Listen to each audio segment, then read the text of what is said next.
영원한 하늘의 뜻과 유고한 땅의 손길로 역사가 살아나고 전통이 살아나는 이 땅 합천.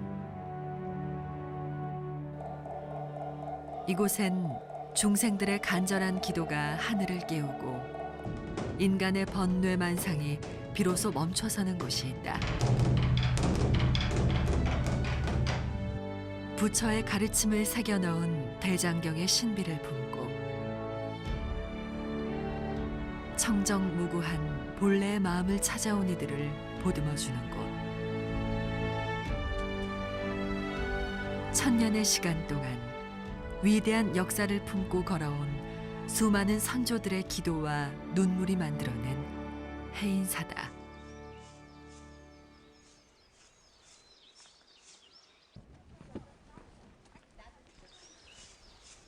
가야산 중턱. 소리길의 속삭임을 따라 사람의 마음을 헤아리다 보면 깨달음의 길, 해인사와 마주한다. 네, 교수님 안녕하세요. 아이고 반갑습니다. 네, 선생님 반갑습니다. 잘계셨어요. 예, 네. 반갑습니다. 네, 이렇게 월까지 오셨는데 저와 함께 해인사 한번 탐방해 보시죠. 그럴까요? 네, 한번 보시죠.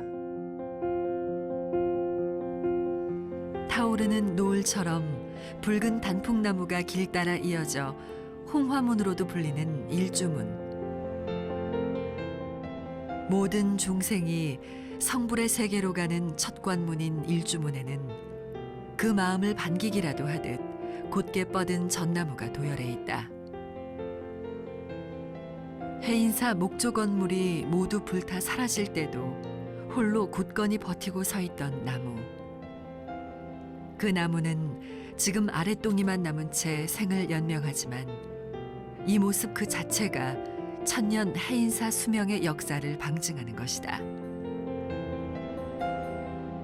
감히 누가 해인사의 나이를 논할 수가 없는 것이다.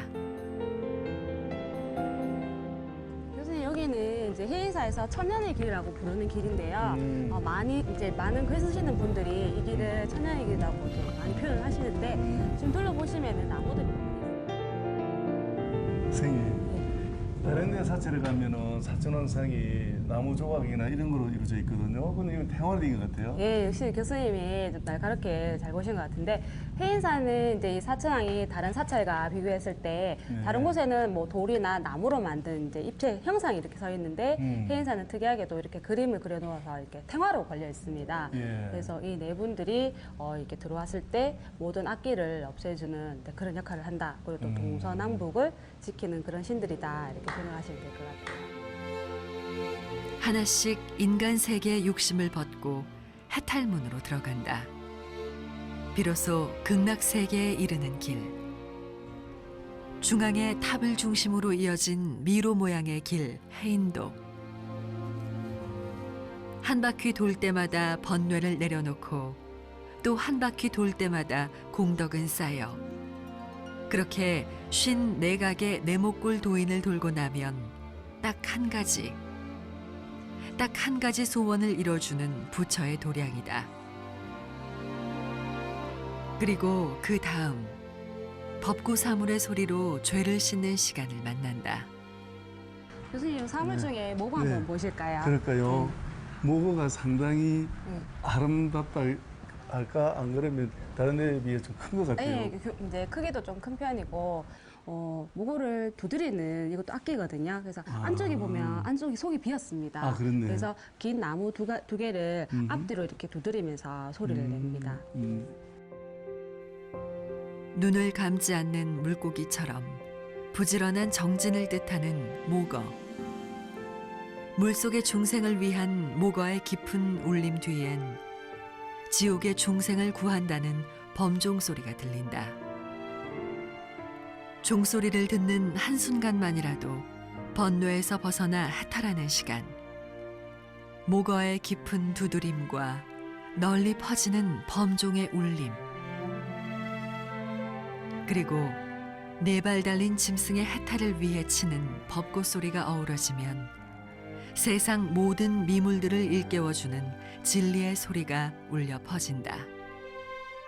아유, 선생님 감사합니다. 고생하셨는데 물 한 잔 드시고 가시죠. 네. 맑아지는 마음만큼이나 깨끗한 물 한 모금. 교수님 시원하시죠? 아, 이 물맛이 정말 좋아요. 네, 해인사 물맛입니다. 아, 그러네요.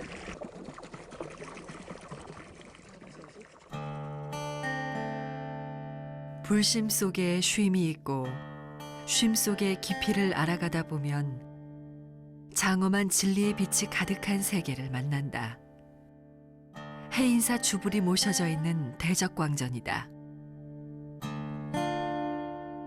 대적광전인데요.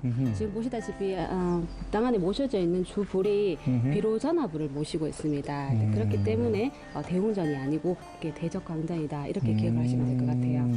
그래서 또 비로전화불의 뜻을 또 알아보니까 네. 뭐 영원한 강명, 어떤 빛 그리고 보이지 않는 형체의 어떤 그거를 실은 그것을 이제 표현한 불상이 비로전화불이다 이렇게 얘기를 하더라고요. 저마다 다른 소원을 품고 간절한 기도를 더하는 시간. 그 절실함이 쌓여 비로자나불을 감동시키는 순간을 꿈꾸는 사람들. 대적광전엔 그렇게 기도 소리가 끊이지 않는다. 지금 저기 보시는 벽화에 보시면은 침대에 누워 계시는 분이 신라시대 애장왕의 왕후이십니다. 이제 이 왕후는 아주 몹쓸병에 걸려서 누워 계시는데 그래서 이 애장왕이 이제 걱정이 되셔서 이렇게 많은 신하들에게 이 왕후의 병을 고칠 수 있는 방법을 알아오너라 이렇게 명령을 내리게 돼요. 그래서 두 신하가 찾아 헤매다가 이곳 가야산을 찾게 되었는데 이곳 가야산에서 지금 앉아 계시는 두 분의 스님을 만나게 됩니다. 그래서 두 스님께서 명주실을 가지고 가서 왕후가 묶고 있는 방고리의 실을 묶고 그 앞에 있는 배나무의 실을 묶어라. 그러면 병이 나을 것이다. 이렇게 일러주게 되죠. 그렇게 하자 왕후의 방에서 벌레들이 이렇게 다 모두 기어나와서 배나무에 달라붙게 되고 그 이후에 이제 왕후의 병이 낫게 되었다 해서 이 예장왕이 두 스님에게 보온의 뜻으로 이 해인사를 만들어주게 되었다. 그래서 해인사가 창건하게 되었다라는 그런 내용의 벽화입니다. 보이는 곳곳마다 눈길 닿는 모든 것이 부처의 세계로 가득한 해인사. 사소한 것에도 깊은 뜻이 숨어있는 벽화의 의미를 헤아리다 보면 만물이 나래를 접는 시간, 저녁 예불이 시작된다.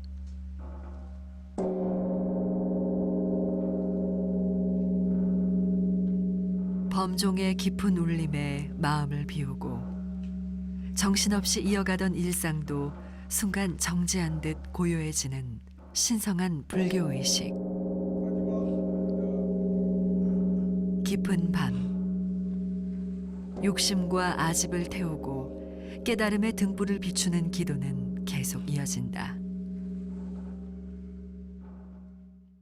보통 이제 찾아오신 분들이 큰 법당당 보시고 이렇게 바로 올라가시는데 이쪽으로 올라가면은 학사대라는 곳이 있어요. 아, 이곳은 학사대 옆에 큰 전나무가 있다면서요.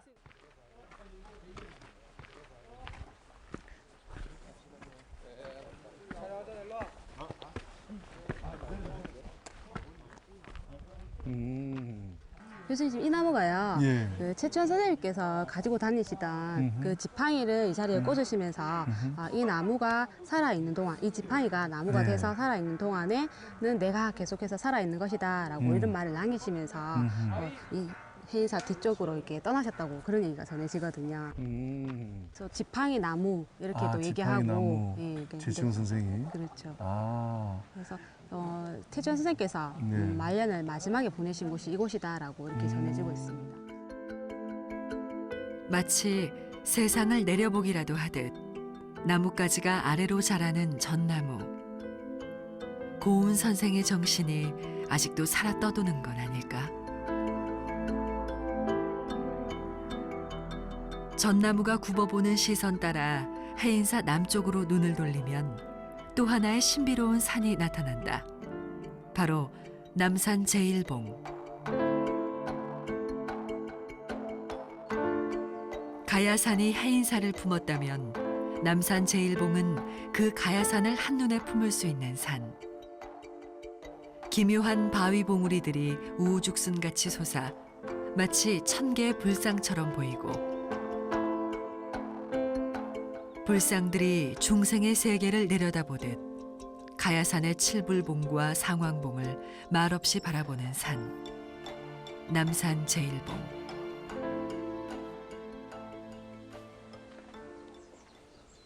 남산 제1봉의 정상에는 성스러운 전설도 전해진다. 바로 5개의 소금단지. 이 소금단지는 매년 단오날 남산 제1봉 정상의 동서남북 5방에 묻힌다. 그 이유는 단 하나. 해인사의 화재를 막기 위함이다. 오래전부터 크고 작은 화재의 피해를 많이 입었던 해인사. 그 연유가 남산 제1봉의 불의 기운이라 생각했던 노스님은 불의 기운을 누를 수 있는 소금단지를 묻기 시작했고, 우연이었을까 하늘의 뜻이었을까 그 후론 해인사에 화재가 발생하지 않았다. 소금단지에는 해인사를 지키고자 했던 선조들의 기원도 함께 묻혀 있는 것이다.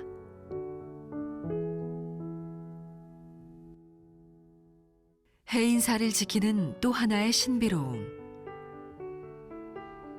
천년의 지혜를 엿볼 수 있는 세계 유일의 건축물. 해인사의 진수라 할 수 있는 8만 대장경이 보존돼 있는 장경판전이다. 해인사에 모셔져 있는 8만 대장경 경판은 국보 제32호로서 현재 세계 기록 유산으로 지정되어 있습니다. 8만 대장 경판은 경판수가 8만 1258판으로 고려시대에 만들어졌습니다.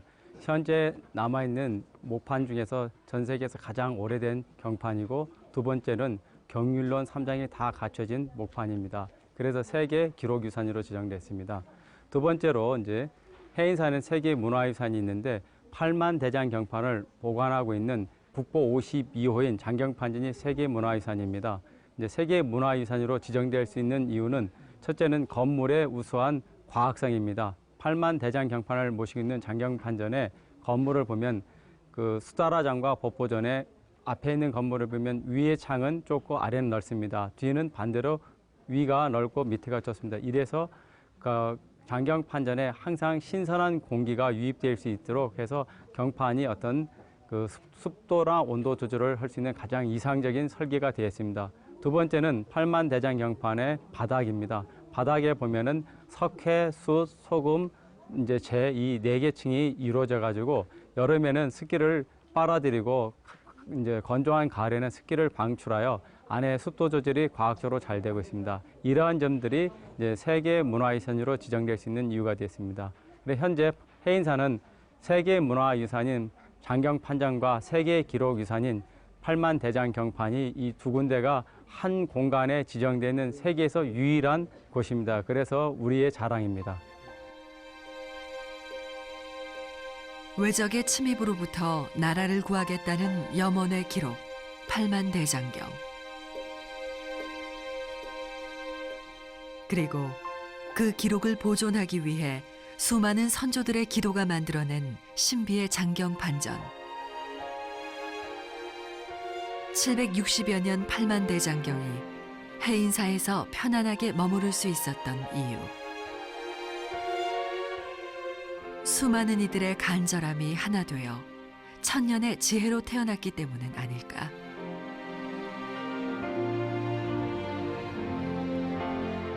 장경판전을 위한 염원의 소리를 듣다 보면 함께 흘러나오는 정진의 소리 하나가 있다. 산은 산이요, 물은 물이로다. 바로 성철 스님의 흔적, 백년암이다. 보시면 네, 여기가 고심원입니다. 네. 예, 선생님 여기 보시면은 여기가 고심원이라는 곳인데, 예, 이곳은 이제 성철 스님이 이제 살아 계실 적에 서재로 활용을 하기 위해서 예. 만들게 됐는데, 성철 스님이 입적하시게 되면서 이제 서재로 활용을 못하고 지금은 이제 성철 스님을 이제 모셔놓은 이제 동상을 모셔놨거든요, 안쪽에요. 안에 불상 대신에 예, 불상 동상을 대신에 동상 모셔놨었어요? 예, 모셔놨습니다. 말보다는 3000배 수행으로 부처님의 가르침을 깨닫게 한 큰 스님. 인간은 누구나 부처님처럼 귀한 존재임을 한글 법언을 통해 일깨워준 시대의 어른. 가야산 호랑이라 불리던 성철 스님의 호령이 아직도 백년암을 뒤흔드는 듯하다. 백년암은 이제 성철 스님께서 머무셨던 이제 암자로 이제 유명합니다. 그래서 해인사 산내 암자 중에서 가장 높은 곳에 이제 위치해 있는 암자고, 정확한 창건 연대는 나와 있지가 않습니다. 단지 서산 대사의 문인이셨던 수암 대사께서 중창하셨다는 이제 기록이 있습니다. 특이하게 이제 백년암은 연등을 달지 않아요. 다른 절들은 이제 초파일 되면은 연등을 다는데 백년암은 이제 연등을 달지 않은데 그 이유가 매일매일이 이제 부처님 오신 날이라서 연등을 특별히 달지 말라고 한 이유도 있지만, 여기서 연등 달 돈으로 이렇게 불쌍한 사람들을 도와주라고, 그래서 이제 연등을 달지 않는 이제 이유도 있습니다. 청빈한 삶과 서리빨 같은 수행. 해인사를 내려다보며 지키고 서 있는 백년암엔 성철 스님의 엄격한 계율이 아직도 서려 있다.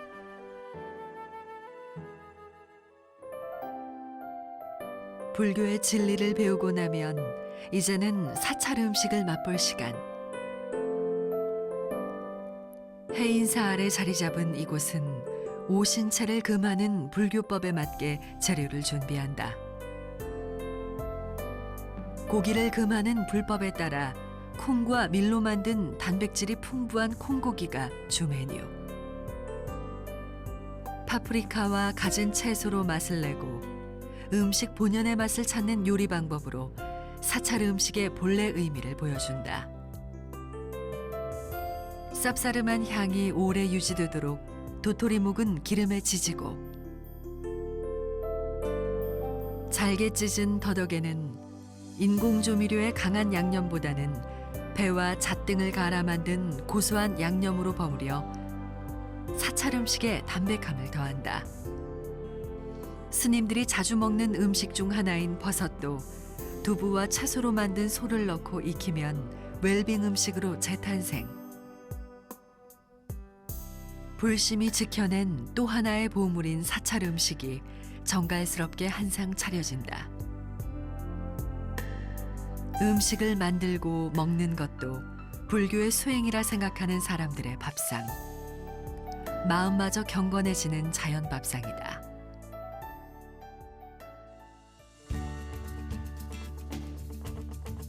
합천의 또 다른 전통이 살아나는 곳, 꼴동 체험마을을 찾았다.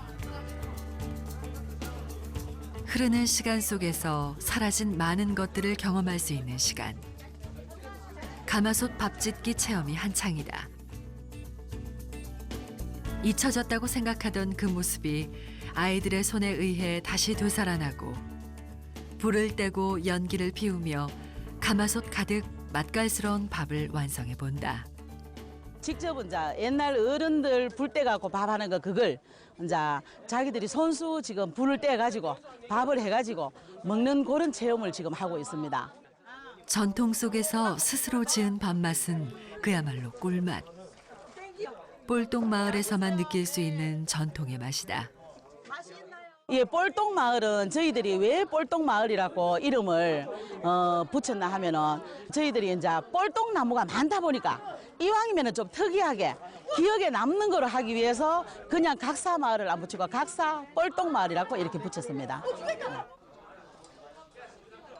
인스턴트 음식에 길들여진 아이들에게 자연의 맛을 선사하는 마을. 특별한 반찬 없이도 밥 한 공기 뚝딱 비우는 이보다 달콤한 맛이 또 있을까? 이렇게 옛날 할머니랑 할아버지들이 이렇게 옛날에 제가 시골에 살았는데 그때 이렇게 막 만들어주신 그 밥 맛이 그 똑같이 나는데 직접 만들어 보니까 또 가무이가 높고 더 맛있는 것 같아요. 직접 해보고 처음으로 이런 거 만들어봤는데 친구들이랑 같이 먹으니까 더 맛있어요. 그리고 꼴동 마을에선 떡매치기 체험도 이어지고 있다. 책으로, TV로만 보던 떡매치기를 실제로 보고 있노라니 신기함은 더해질 터. 찐 쌀을 떡매로 치다 보면 순식간에 만들어지는 인절미. 고소한 콩가루와 버무려 똑똑 떼어내면 너도 나도 한 입씩 그 고소함과 쫄깃함에 손이 멈출 줄 모른다. 저희들 이때까지 수학여행이라 하면 그냥 단순하게 그냥 관광하고 구경하고 차 타고 이동하고 그게 대부분 행사였는데 올해부터 이제 체험학습 위주로 해서 학생들이 직접 몸으로 느끼고 그리고 배우고 볼 수 있는 그런 기회가 되어서 굉장히 의미 있는 시간이었다고 생각을 합니다. 아이들의 손길로 다시 태어나는 합천의 전통. 떡매 소리만큼이나 흥겨운 웃음소리도 한가득 묻어나오는 꼴동마을의 전경이다. 그리고 그 전통을 이어가는 사람도 있다. 가야산이 숨겨놓은 또 다른 예술의 공간, 바로 토광요. 합천에서 나고 자란 토광요의 안주인 정상일 선생은 도자기 위에 그림을 그리는 칠보 기법으로 많은 이들에게 감흥을 주었다. 이곳에서 아내와 함께 요를 만들고 가야산의 흙으로 도기를 빚으며 현재의 시간을 멈추고 예술의 시간을 만들어 전통을 이어가고 있는 토광요. 토광 춘추도에는 흙을 빚어 광을 내니 그 넉넉함이 천년을 간다는 뜻으로 이름을 지었습니다. 제가 빚은 도자기가 천년 뒤에도 남아 있었으면 하는 바람입니다. 도자기의 예술이 천년을 이어가는 힘. 전통 방식 그대로 장작으로 가마에 불을 때는 선생의 고집으로 완성되는 것은 아닐까. 하나하나 가야산의 숨결을 담아 선생의 간절한 마음을 담아 그렇게 가마로 들어가는 작품들. 천년의 작품이 되기 위해 오랜 시간 인내하며 인고하며 제 스스로를 태우다 보면 화려하진 않지만 투박함이 묻어나는 멋스러움이 가득 펼쳐진다.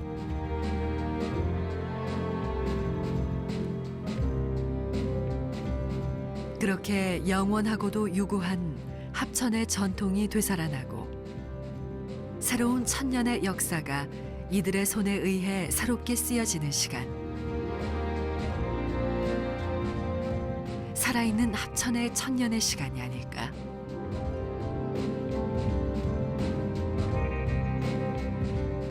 역사 속 수많은 사람들이 함께 이루어낸 찬란한 문화유산. 그리고 천년여의 세월을 품고 지금 우리 앞에 서 있는 시간을 멈춰선 역사. 또 합천이 만들고 가야산이 품고 이어가는 사라지지 않는 전통까지. 모든 이들의 간절한 기도로 지켜가고 있는 우리의 모습. 합천의 땅에서는 그렇게 사람의 마음과 손길이 닿는 곳에서 역사가 되살아나고 전통이 시간을 거슬러 이어가고 있을 것이다.